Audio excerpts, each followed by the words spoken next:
हर एक जिले से, हर एक शहर से मस्जिद के अंदर से मंदिर होने की बात कही जा रही है और कहीं ना कहीं से मंदिर निकल भी रहे हैं, कहीं से मूर्तियां निकल रही हैं। आरएसएस प्रमुख ने सद्भावना की वकालत की है, तो आपको क्या लग रहा है कि कहीं बैकफुट पे आ रहा है आरएसएस? तो मोहन भागवत की चिंता एक वाजिब चिंता है देखा जाए तो। जिस तरह से उन्होंने कहा कि हिंदुओं का नेता बनने की कोशिश इस तरह से हो रही है, तो उस कोशिश को उन्होंने डिस्करेज करने की कोशिश। आपने देखा संभल वाले मामले में सुप्रीम कोर्ट ने रोक लगा दी है सर्वे और आगे बढ़ने से कोर्ट को। उन्होंने ये भी कहा कि हर दूसरा हिंदू के नाम पे नेता बनने जा रहा है और ये नहीं हो सकता। आपने पूजा जी अभी हाल में ही देखा होगा जो बांग्लादेश की घटना हुई है, उन्होंने उसकी तरफ इशारा भी किया है कि हमारे देश के जो नेबरहुड में जिस तरह की घटनाएं हो रही हैं उसकी वो भी एक कारण है। उन्होंने डायरेक्टली बांग्लादेश का नाम नहीं लिया, लेकिन बीच बीच में आपने ये नहीं देखा कि मोहन भागवत जब चीजें उलझने लग जाती है तो 3 बच्चे हों, ऐसे बयान भी देते हैं कि भैया तुम कम हो रहे हो, हिंदू हो 3 बच्चे पैदा करो। पिछले कुछ दिनों से ऐसा लग रहा है कि मंदिर मस्जिद विवाद थमने का नाम ही नहीं ले रहा है।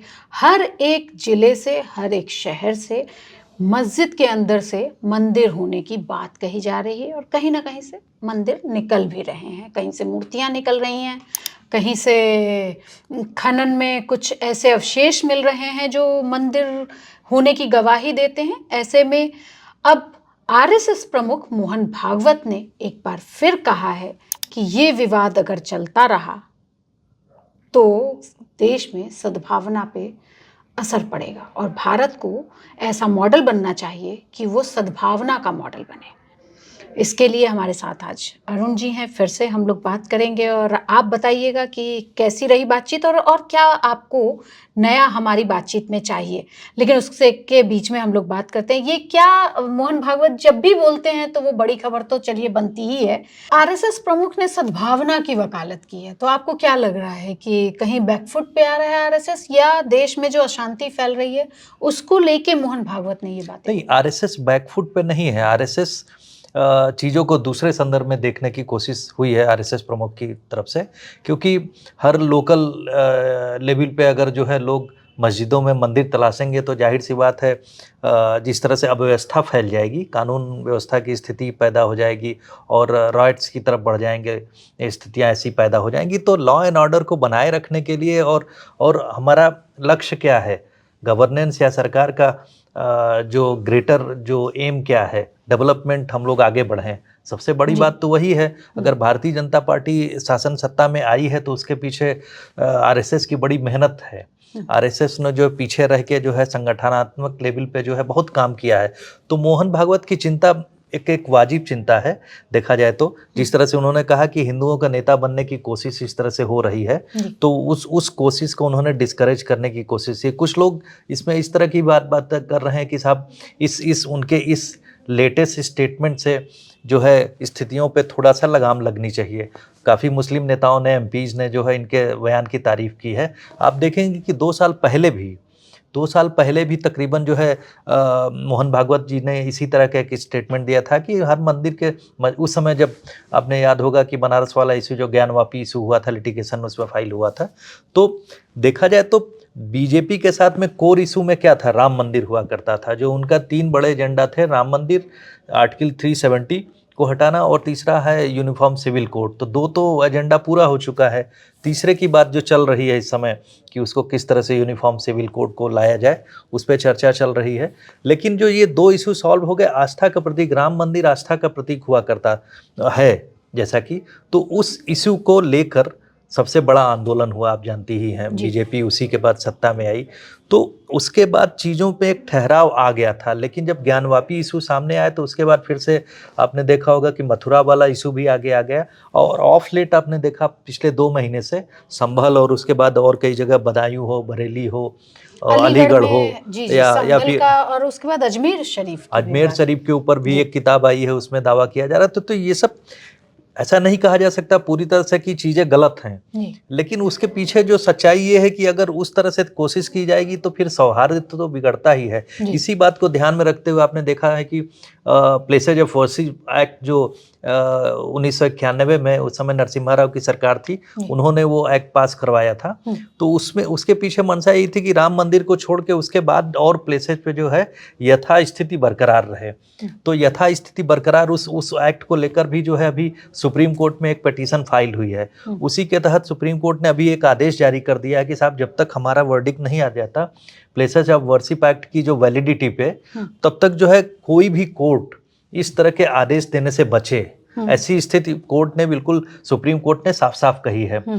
फिर भी जो है उसके बाद भी जो जिस तरह का बवाल चल रहा है, आपने देखा संभल वाले मामले में सुप्रीम कोर्ट ने रोक लगा दी है सर्वे और आगे बढ़ने से कोर्ट को, लेकिन उस समय कितनी स्थिति जो गड़बड़ हुई है। एएसआई सर्वे शुरू हुआ है, सर्वे के बाद में 2 बार का सर्वे हुआ, तीसरी बार में जिस तरह से वायलेंस हो गया, 5 लोग मारे गए, वो राजनीति तो उससे दूसरे ढंग की जा रही है। फिर से देखा जाए तो कम्युनल पॉलिटिक्स जो है पोलराइजेशन ज्यादा हो गया है। लेकिन इस बीच में एक जो बड़ी बात उन्होंने जो बोली मोहन भागवत जी ने, उन्होंने ये भी कहा कि हर दूसरा हिंदू के नाम पे नेता बनने जा रहा है और ये नहीं हो सकता। इसको आप कैसे देख पा रहे हैं? इसको देखिए, ये एक बहुत जो उन्होंने गंभीर बात कही है कि हिंदू समाज में अगर सभी हिंदू होने के नाते सभी लोग अगर इस तरह की स्थिति पैदा करेंगे तो लीडरशिप और कॉमनर्स यानी जो लीडरशिप का रोल, जो लीडरशिप पैदा की जा चुकी है, जो शासन व्यवस्था में पार्टी है उसकी लीडरशिप मतलब एक तरह से देखा जाए सक्षम है कि मामलों को जो वैलिड, किस मामले को वैलिड तरीके से आगे ले लिया जाए, एक सक्षम सरकार है।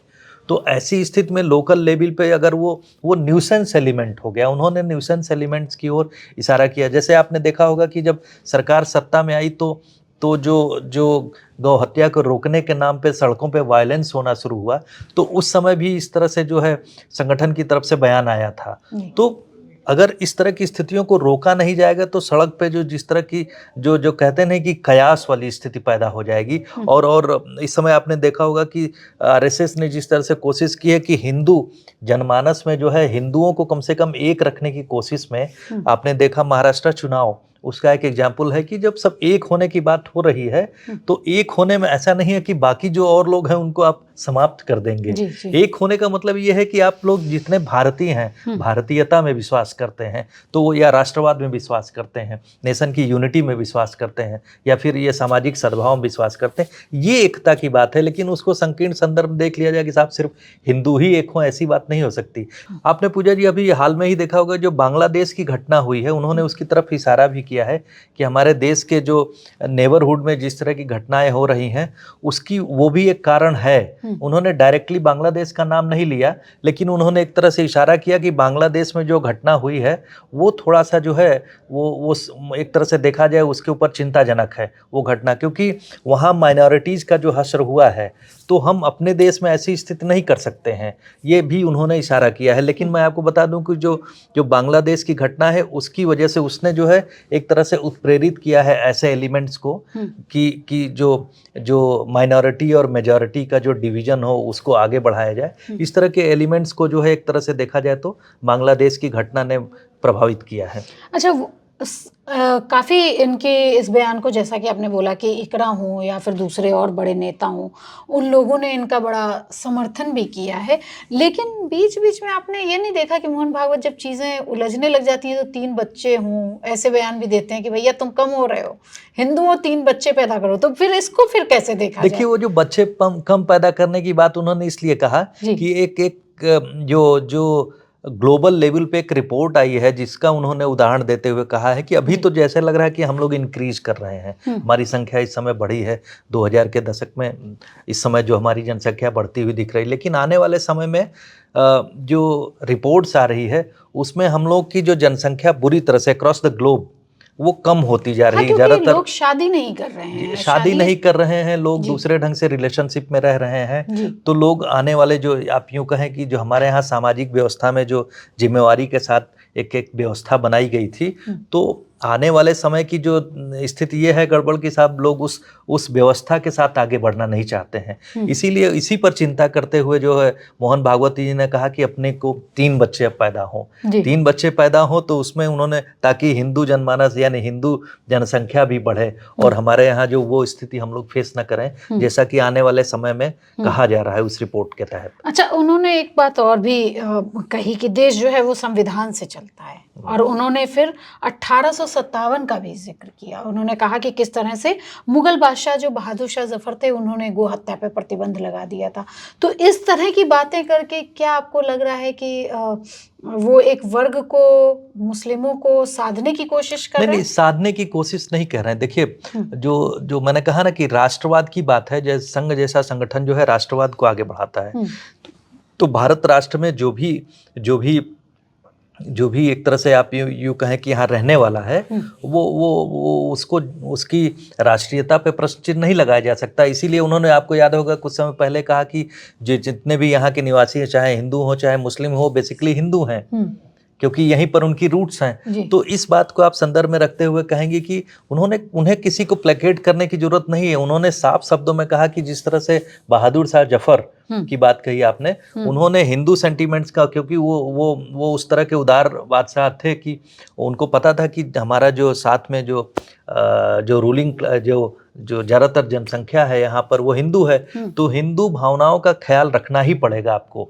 तो ऐसी बात को कह के जो है उन्होंने कहा कि जब उस तरह के राजा, उस तरह का बादशाह जो है मुगल बादशाह इस बात को सोच सकता है, तो इस समय तो हमारी व्यवस्था जो मेजॉरिटी वाली व्यवस्था है, इसमें सबको एक साथ लेके सद्भाव को क्यों नहीं बनाए रखा जा सकता है। तो आपको क्या लग रहा है कि मोहन भागवत की बातों को कितने हिंदू नेता या कितने नेता मानेंगे, और जो दूसरे विपक्ष है, जो मुस्लिमों का या दूसरे धर्मों के अनुयायी हैं, वो लोग कितना इसको लेके उड़ जाएंगे? देखिए, चूंकि आरएसएस प्रमुख की पैठ या यूं कहें उनका देशव्यापी असर होता है, इतना बड़ा संगठन वो चला रहे हैं और उनकी आवाज़ को जो है सभी लोग, वो लोग सुनते हैं। और बीजेपी में भी एक वर्ग है जो चाहे या ना चाहे उसको सुननी ही पड़ती है उनकी बातचीत।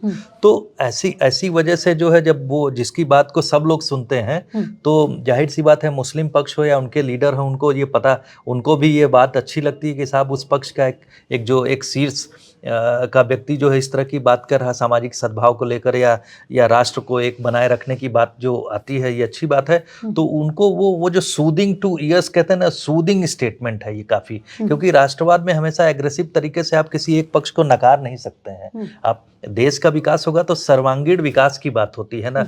और बीजेपी का जो नारा भी है कि सबका विकास की बात लोग कहते हैं, तो वो अगर सबका साथ सबका विकास, तो सबका विकास कैसे होगा? एक वर्ग अगर आप उसको नेग्लेक्ट करेंगे तो कैसे होगा? मुझे लगता है कि ये बड़ा, मतलब कोई भी योजना बन रही है तो वो लोगों को देख के नहीं बनाई जा रही है, और उसमें जितने हिंदू हैं उतने मुस्लिम भी हैं, नहीं उतने ही क्रिश्चियंस भी हैं। आप देखिए ना, जिस तरह से चाहे प्राइम मिनिस्टर आवास योजना हो, रूरल या अर्बन जहाँ पर भी हुई है, तो वहाँ पर देखा ये गया है कि जो इकोनॉमिक जो वो है ना, वो इकोनॉमी एक क्राइटेरिया है, उसमें जो जिसके पास नहीं है, जो उपेक्षित है, जो उस वर्ग के लोग हैं, सबको एक तरह से ट्रीट करके जो है उस स्टेटस पे जो लोग हैं, क्योंकि पानी अगर हर जल हर घर नल की बात हो रही है, तो वो ये देख के तो नहीं छोड़ देंगे कि मुस्लिम का घर है, इसको छोड़ दिया जाए। हाँ, वो बहुत पहले हुआ करता था साहब कि जो प्रधान के ही दरवाजे पर नल लगेगा किसी जमाने में, रोशनी लगेगी तो प्रधान के या बड़का के घर पे लगेगी। लेकिन अब तो ऐसा नहीं है, इस तरह की चीजें। आप उज्ज्वला योजना में सभी महिलाओं को, जो उस वर्ग से आय वर्ग से निर्बल आय वर्ग की थी, उनको वो मिली सुविधा। उसी तरह से जैसे मैंने ग्रामीण प्राइम मिनिस्टर आवास योजना की बात कही, या इस समय जो आप देखेंगे आयुष्मान योजना, तो निर्बल आय वर्ग के लोगों को मिल रही है, वो उससे बहुत बड़ा एक संबल मिला है। तो वहाँ ये नहीं देखा जा रहा कि साहब ये माइनॉरिटी से या पर्टिकुलर सेगमेंट से आते हैं। राशन भी जो राशन में भी बांटा जा रहा है, तो उसमें सबको सभी को मिला। तो ऐसी स्थिति में जब सरकार जो है सबका साथ सबका विकास की बात कर रही है, उसमें ये धार्मिक उन्माद को पैदा करने की जो कोशिश हो रही है, जाहिर सी बात है उससे जो डेवलपमेंट प्रभावित होगा, बहुत सारी चीज़ें प्रभावित होती हैं। तो इस बात को ध्यान में रखते हुए, उन्होंने ये फिर से जो है एक बार सबको चेताने की कोशिश की है, देखा जाए तो। तो मोहन भागवत अब सबको चिता रहे हैं या सलाह दे रहे हैं, जो आपको ठीक लगे आप वो समझें, लेकिन हमें कमेंट बॉक्स में ज़रूर बताइए कि आपको क्या जानना है और मोहन भागवत की ये सलाह आपको कैसी लगती है कि हर कोई हिंदू मुस्लिम की बात करके हिंदू का कोई बड़ा नेता नहीं बन सकता। देखते रहिए India.com। धन्यवाद।